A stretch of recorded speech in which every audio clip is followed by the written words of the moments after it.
Assalaamu alaykum warahmatullaahi wabarakaatu. Jirra jirtu kabajamtootaaf daawwattoota keenya akkam jirtan nagaa qabdanii jirtanii nagaaf rahmani rabbiigaa isin bira haa jiraatu isiniin jecha arraan tanas viidiyoo haaraanin isinii deebi'ee jira.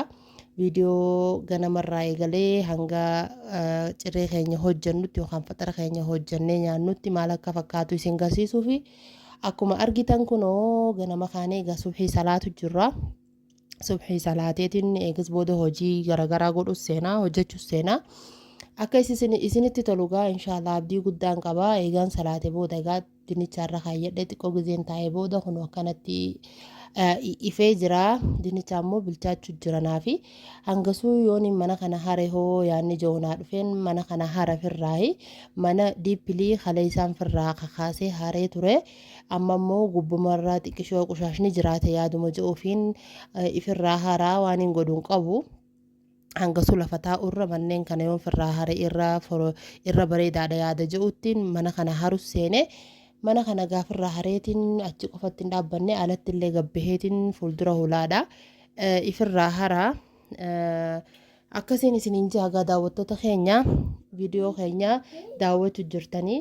Inshaallah homaan jiru bareedaadha. Like immoo godhuu hin dagatinaan isiniin jaaga. Kunoo akkuma argitan ganamaan daddalagachuu jirragaa alhamdulillahi rabbil aalamiin. Eegaan mana kana hare booda gaa wanni niin godhu faxaraaf waan hedduu takkaan godha je'eetiin karoorfadhee jira. Dinnicha irra kaadheetiin jira kumaarree funtana je'ee gizeenin dinnichaa kiyyarraa buufadhe booda gaa waan shaayii irratti aanseetiin irra kaayyadhaa. Eegasiis wanni godhu kabiraatis hedduudha. Nu wajji turaan isiniin jaagaa daawwattoota keenya. Warroonni chaanaala kanaaf haarawaa taatan chaanaala kana subscribe godhuun maatii chaanaala kanaa taha.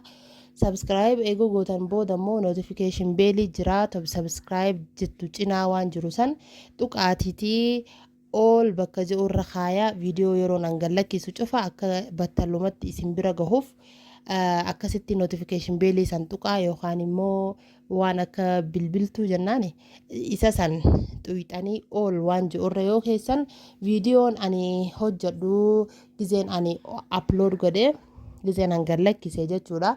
Isin bira battalumatti gahaa jechuu barbaadeeti daawwattoota kiyya. Kun akkuma argitan dinnichaan kiyyaas naa bilchaatee jira. Bilchina akkasitti hedduu walitti yaafne kunoo akkasitti kunoo eegaan inni isarraa buufadhe booda gaa shaa'iin irra kaayyadhee bishaan kiyya naa danfee waanuma takka irra taa'urra daddaftee waan gootu firraa xumurtu gaariidha.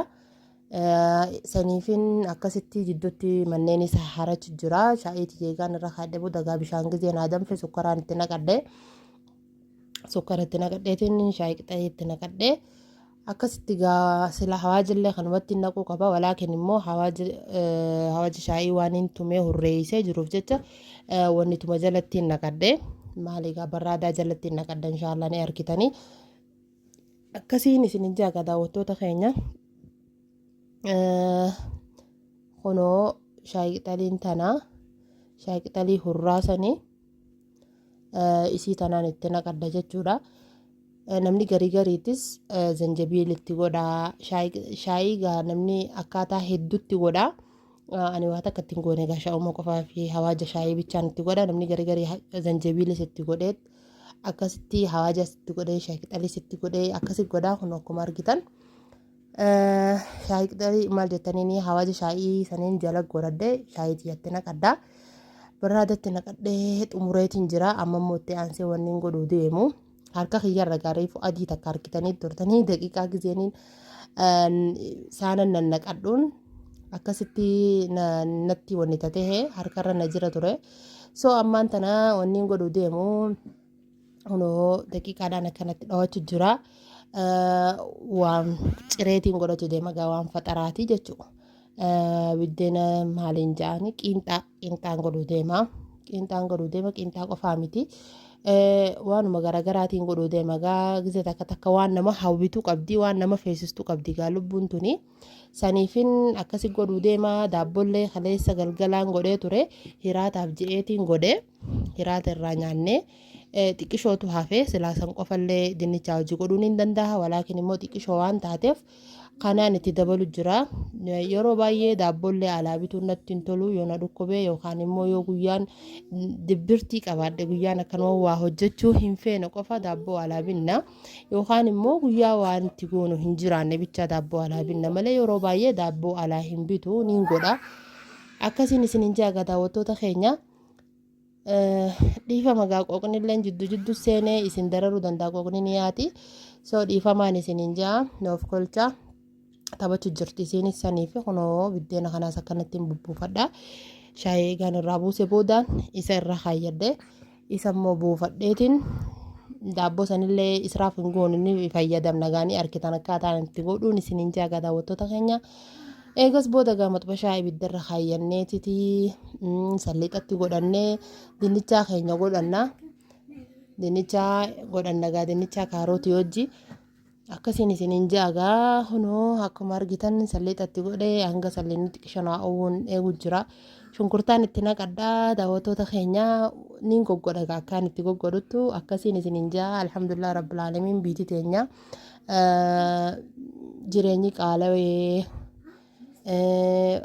alaa kulli haal jireenyi akka dur ta'uu baatullee jireenyi qaalawee jira alhamdulillah rabbil aalamiin garuu ammoo jireenyi Itoophiyaa qofa keessatti osoo hin tahin akkuma waliigala addunyaattuu qaalawee yaada jiru takkaas numaan dhagee dubbii jettu takkaas numaan dhagee haa ta'u garuu waanuma qabnuun waan takka qofarratti akka yaada kiyyatti waan takka qofarratti taa'uu hin qabnu jechuun barbaadee anarraa eegalee namni takka jireenyi qaalaweef ati immoo waan takka qofarra taa'uu hin qabdu ilma namaati. Ilmi namaa waa hedduu takka fadha. Saniifuu fadhii teenya immoo guuttachuudhaaf guuttachuullee dadhabnu xiqqishoollee waan feenu argachuudhaaf dirqama socho'uu qabna. Namni gariin osoon sossoonee osoon hojjannee osoo waa takka hin goone akkanumatti taa'eetuma waan kanaan fadhaa. Saniifuu maa rabbiin kanaan goone sababsadhaa jee abbaa kiyya rabbiin. Saniifuu sababsachuun dirqama jechuu barbaadeeti daawwattoota keenya. Akkasitti haa sababsannuun isinin jaagaa waanuma takka irra taa'uu hin qabnu.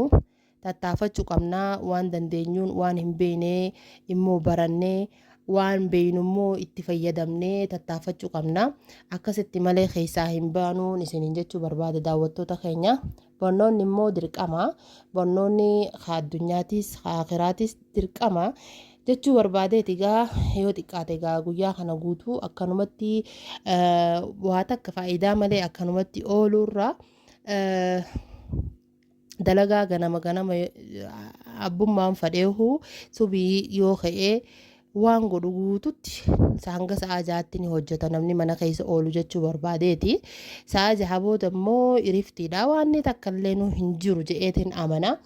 Saniifuu yoo jiraattellee jechuun yoo jiraattellee kiftatii xiqqishoo takka abbummaan namnummaan fadheehu hin dhabu je'eetiin amana. Yeroo sanitti waan takka adaabbaruu qabna yookaan immoo goonfachuu qabna barnoota waan hin beekne yookaan immoo yookaan waa dubbifnee yookaan waa barachuu qabna yaada jedhuun qaba.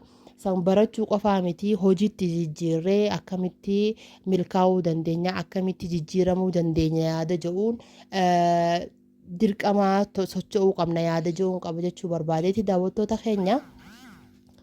Eegas booda gahuunoo akkuma argitan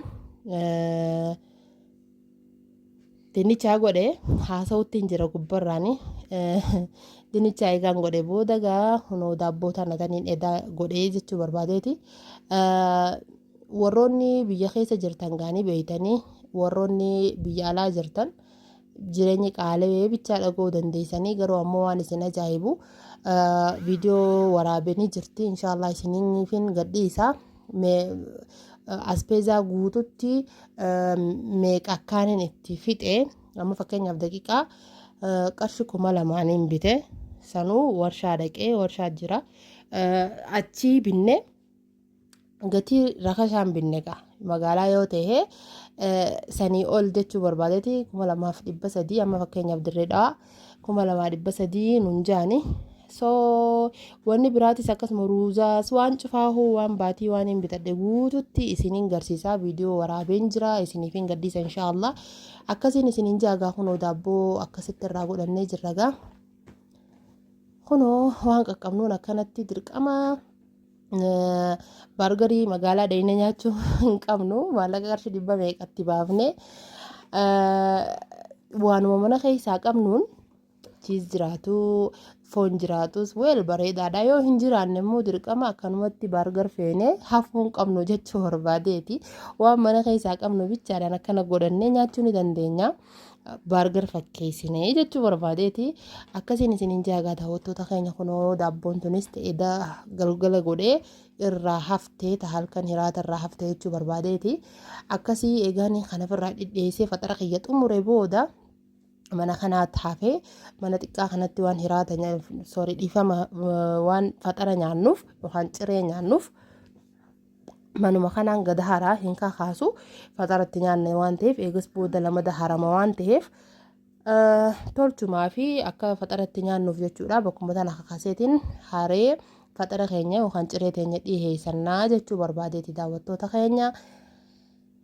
akkasii viidiyoon keenya akka isinitti tolu abdii guddaan qabaa inshaallah laayikii nu tuqaa laayikiin nu tuquun nuuf laayikii tuquun waan isin goddaatuun qabdu akkasumallee sabskraayibiin illee waan isin goddaatuun qabdu wal jajjabeessuun gaaruma jechuu barbaadeeti viidiyoon akkanaa immoo keessaafuu dubartiif gaariidha jeetiin amanaa maaliif jennaan mootiveet isaan gooti jee waan hin amanuufin itti seene keessaafuu viidiyoon vloogii yookaan immoo viidiyoon oolmayaa akkamitti dubartiin takka ooltii mana sii keessa akkamii ooltii jechuu waan je'uun jechaan eegalee akka isinitti tolu abdii guddaan qaba waan biraatillee hojii garaagaraa yeroon hojjedhu gizeen waan hedduu jira gaawwanniin waan kana keessatti hin haammanne viidiyoon kun jechuudha.